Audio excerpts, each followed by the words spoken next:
ಕಿರುತೆರೆಯಿಂದ ಮನೆ ಮನೆಯ ಮಾತಾಗಿದ್ದಂಥ ಗೀತಾ ಭಟ್ ಅವರೀಗ ಸಿನಿಮಾ ಮೂಲಕವೂ ಕೂಡ ಸಾಕಷ್ಟು ಜನರನ್ನ ರಂಜಿಸ್ತಾ ಇದ್ದಾರೆ. ಸೊ ಇಲ್ಲಿ ತನಕ ಸೀರಿಯಲ್ಲು ಸಿನಿಮಾ ಅಂತಿದ್ದವರು ಈಗ ಕೋರ್ಟ್ ಮೆಟ್ಟಿಲ್ ಅವರು ಏರಿದ್ದಾರೆ. ಸೊ ಆ ಕೋರ್ಟ್ ಮೆಟ್ಟಿಲ್ ಏರಕ್ಕೆ ಏನು ಕಾರಣ ಅಂತ ಅಂದ್ಬಿಟ್ಟು ಗೀತಾ ಭಟ್ ಅವ್ರ ಹತ್ರ ಕೇಳೋಣ.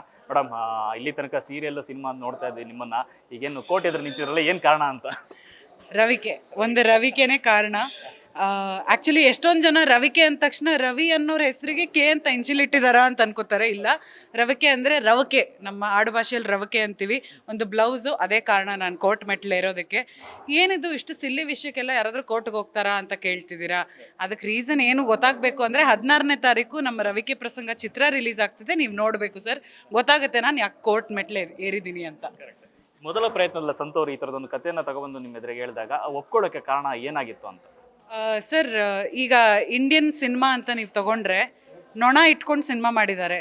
ಚಿಕ್ಕ ಚಿಕ್ಕ ಸೂಕ್ಷ್ಮವಾದ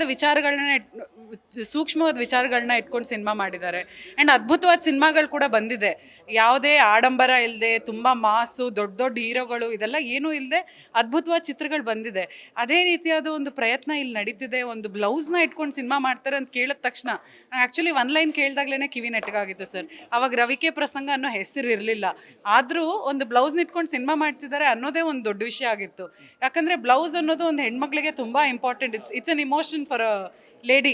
ಅಂದರೆ ಎಲ್ಲ ಭಾರತೀಯ ನಾರಿಯರು ಸ್ಯಾರಿ ಉಟ್ಕೋಬೇಕಾದ್ರೆ ಇಂಪಾರ್ಟೆಂಟ್ ಆಗಿರೋದು ರವಿಕೆ. ಅದು ಕರೆಕ್ಟಾಗಿಲ್ಲ ಅಂತಂದರೆ ಎಷ್ಟೇ ಲಕ್ಷದ ಸೀರೆ ತೊಗೊಂಬಂದ್ರು ಅದು ವೇಸ್ಟೇ.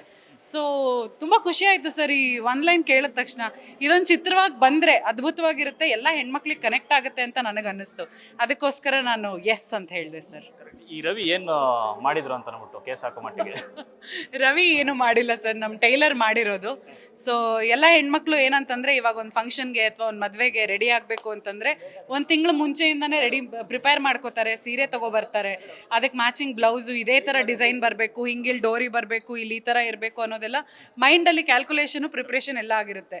ಅದಕ್ಕೆ ಮ್ಯಾಚಿಂಗ್ ಜ್ಯೂಲ್ರಿ, ಅದಕ್ಕೆ ಮ್ಯಾಚಿಂಗ್ ಹೇರ್ ಸ್ಟೈಲ್ ಏನು ಮಾಡಬೇಕು, ಚಪ್ಪಲಿ, ಪ್ರತಿಯೊಂದು ಮ್ಯಾಚಿಂಗ್ ಎಲ್ಲ ರೆಡಿ ಮಾಡಿಕೊಂಡು ಅವ್ರು ಮೆಂಟಲಿ ಒಂದು ಇಮೇಜ್ ಮಾಡ್ಕೊಂಡಿರ್ತಾರೆ ಸರ್. ಮೈಂಡಲ್ಲೇ ಯಾವ ಸಾಂಗಿಗೆ ರೀಲ್ಸ್ ಮಾಡಬೇಕು, ಯಾವ ಥರ ಫೋಟೋ ತೆಕ್ಕೋಬೇಕು ಎಲ್ಲ ಪ್ರಿಪೇರ್ ಆಗ್ತಿರ್ತಾರೆ.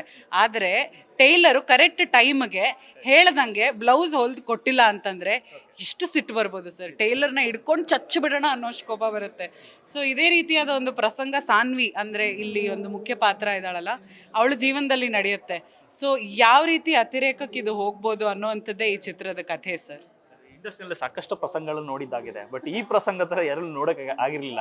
ಆ್ಯಕ್ಚುಲಿ ಈ ಥರದೊಂದು ಕಂಟೆಂಟ್ ಟ್ರೈಲರ್ ನೋಡಿದಾಗ ಎಲ್ಲೋ ಒಂದು ಕಡೆ ಒಂದು ಮೂಟೆ ಕಥೆ ಆಗಿರಲಿ, ಆ ಥರದ್ದು ಒಂದು ತಿಳಿ ಹಾಸ್ಯ ಇದೆಲ್ಲ, ಅದೆಲ್ಲವೂ ಕೂಡ ಈ ಸಿನಿಮಾದ ಉದ್ದಕ್ಕೂ ಇರುತ್ತೆ ಅಂತ.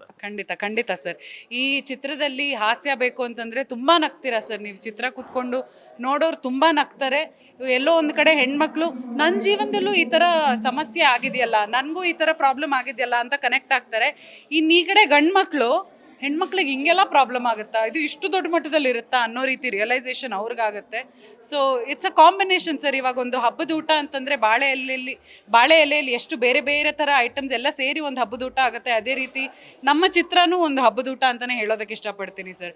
ತುಂಬ ನಗೆ ಹಬ್ಬ, ಅಂದರೆ ನಗೆ ಹಾವಳಿ ಇದೆ, ಅದ್ರ ಜೊತೆಗೆ ಇಮೋಷನ್ಸ್ ಇದೆ, ಫ್ಯಾಮಿಲಿ ಡ್ರಾಮಾ ಇದೆ, ಒಂದು ಸೋಷಿಯಲ್ ಮೆಸೇಜ್ ಇದೆ.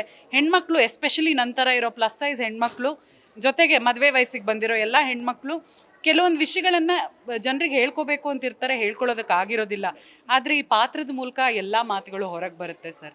ಸೊ ಒಂದು ಅದ್ಭುತವಾದ ಸೋಷಿಯಲ್ ಮೆಸೇಜ್ ಕೂಡ ಇದೆ. ಜನರು ಬಂದು ನಕ್ಕು ನಲಿದು ರಿಲ್ಯಾಕ್ಸ್ ಆಗಿ ವಾಪಸ್ ಹೋಗ್ತಾ ಒಂದು ಅದ್ಭುತವಾದ ವಿಚಾರವನ್ನು ಮನದಟ್ಟು ಮಾಡ್ಕೊಂಡು ಹೋಗ್ತಾರೆ ಸರ್.